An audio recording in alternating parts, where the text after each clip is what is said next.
Hey everybody, I got 4 returns, so we thought I'd do a little video here. We got San Bernardino, Shreveport, Denver, and Lehigh Valley, Pennsylvania. The first one here is from San Bernardino, and it is of Mr. Steve Garvey. This is Steve Garvey's record breaker from the 1985 Topps set. This is actually my third card of Steve's. I got his 1985 Topps base card, and I got his 1984 Topps card as well. This is his record breaker for most consecutive errorless games at first base.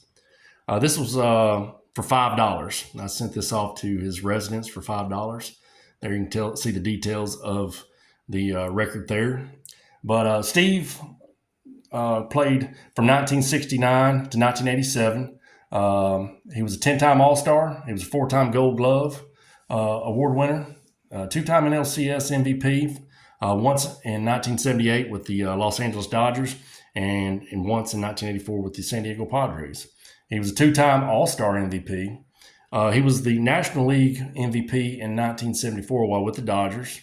And he was a part of the 1981 Los Angeles Dodgers World Championship team in the strike-shortened season. Some of his stats are he had a career batting average of .294 with 2,599 hits and 272 home runs. He played with the Dodgers from 1969 to 1982. And he played with the Padres from 1983 to 1987. I know Steve Garvey as a Padre, but I know him through history as being a Dodger because he played on those teams that faced the Yankees in the late 70s, then ultimately got beat. And I know about the infield that played for the Dodgers in the 70s where it was Steve Garvey, Dave Lopes, Bill Russell, and Ron Say. They were there for like 8 years, which is an amazing thing right there. But I know him mostly as a Padre on the back end of his career. This season here was the year that they fell to the Detroit Tigers in the World Series, but by far one of the most successful seasons of the San Diego Padres organization's career and stuff. So he's got the stats of the being a Hall of Famer, but maybe some of the stuff that happened in his personal life may be affecting him and getting in and stuff. If you're unaware of it, you can go ahead and look on Wikipedia. He kind of had like a midlife crisis or something after his playing days were over and stuff. That may have affected his ability to get in. He was on this ballot for this last year when Dave Parker and Dick Allen got in, but he was not selected, even though I thought he had a really good chance to get in, though. But this is Steve Garvey for $5. All right, this next one is from Shreveport. This is the second time I've received this one. The first time I got this back with a little card saying pretty much, hey, you left me light. And this is of Mr. Lee Smith. So I sent it off the first time, and I thought I'd put his fee in there.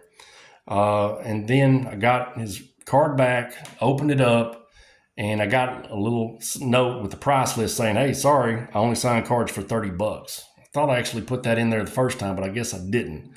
So I threw in another $10. I threw 2 10s. There was 2 10s already in there, so I threw another 10 in there and mailed it back to Castor, Louisiana. And here we are 2 weeks later. I've got it now from Mr. Lee Smith. And good looking card there of Lee's dinged up there in the corner, but that's no big deal. I remember Lee playing for the Cubs back in the WGN days in the mid 80s and stuff. But Lee played from 1980 to 1997 with the Cubs, Red Sox, Cardinals, Yankees, Orioles, Angels, Reds, and Expos. He was a 7-time All-Star. He was a 3-time Rollade Relief Man Award winner in 91, 92, and 94. He was a 4-time saves leader in 1983, 91, 92, and 94. He's got a career win-loss record of 71 and 92 with a career ERA of 3.03 with 478 career saves.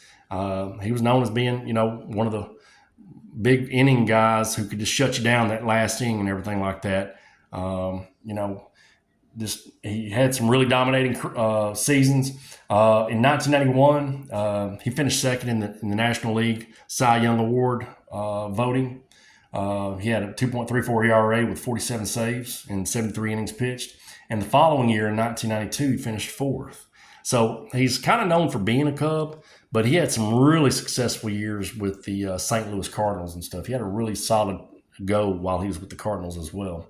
So, but this is Lee Smith at his private residence for $30. Glad to get it. Don't leave him light. If you leave him light, he's going to give it back to you with a little price list and saying send more money or something like that. So, honest mistake on that one on my part. All right, this next one here is Denver, and this is also another Hall of Famer.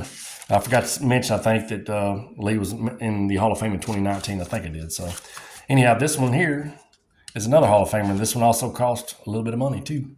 And this is of Mr. Ted Simmons. Ted Simmons played from 1968 to 1988 with St. Louis, Milwaukee, and a couple more seasons on the back end of his career with the Atlanta Braves.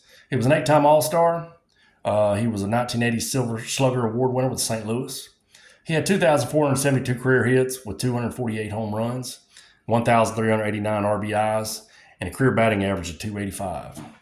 He got inducted in the Hall of Fame the year after Lee Smith in 2020, along with Derek Jeter, Larry Walker, and the head of the Players Union, Marvin Miller. He got 81.3% of the vote. His number 23 is retired by the St. Louis Cardinals. He's part of the St. Louis Cardinals Hall of Fame, and he's a part of the Milwaukee Brewers Wall of Honor. He was just kind of in a weird place in between. He missed out on getting a World Series championship with the Cardinals in '82 because he found himself on the losing team of the Brewers and stuff, who were also there and stuff. So he never got to get a championship. But really glad to get this one of Ted. Ted was here in Arkansas in Hot Springs last summer, and got a chance to go to a little round table thing that we have here, baseball weekend in Hot Springs. It's a really cool thing. And Ted was here. I actually saw him walking the streets of Hot Springs on Bathhouse Row and everything like that. And I actually had probably my cards on me with the hopes of maybe getting a autograph. But I opted better on that. I thought better of it. I'm like, I'm not going to bother this guy on this beautiful sunny day here in Arkansas and try to harass him about an autograph here on the street here and stuff. So I said the heck with it. There wasn't really another opportunity to get an autograph or anything like that. So I had a chance to partake in this private signing and paid $50. No big deal. Hall of Famer. Good looking signature. Pretty happy to get it of Mr. Ted Simmons here. And he was one of the better catchers of the 1970s and early 80s. He was kind of in the shadows of Johnny Bench, but he was definitely could hold his own and stuff as far as playing the game. Another little tidbit about his career, he caught Bob Gibson's only no-hitter in 1971 against the Pittsburgh Pirates. So Ted Simmons for $50. That's the price you pay for the hobby. Sometimes, you got Hall of Famers. You got a guy like an All-Star and it's $5. You got a guy who's a good reliever, $30. And then you got this, it's $50. So that's just the way it kind of, if you want to be in this hobby, sometimes it's not going to be cheap. That's for sure.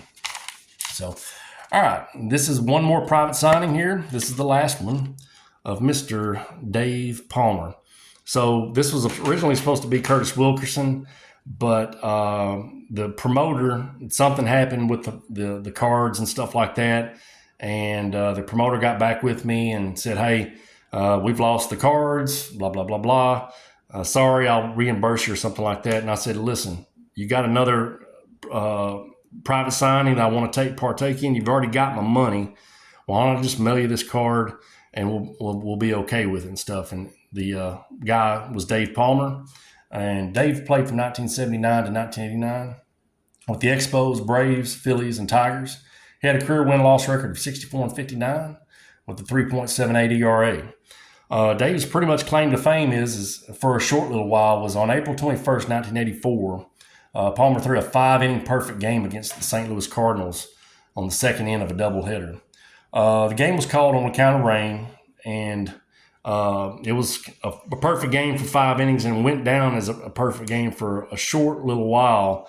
And then the powers that be said, it's not really a perfect game. It only lasted 5 innings, and it kind of struck it down as being that. I got this little thing here. I got my little Sporting News baseball library, and I'll bring it out here.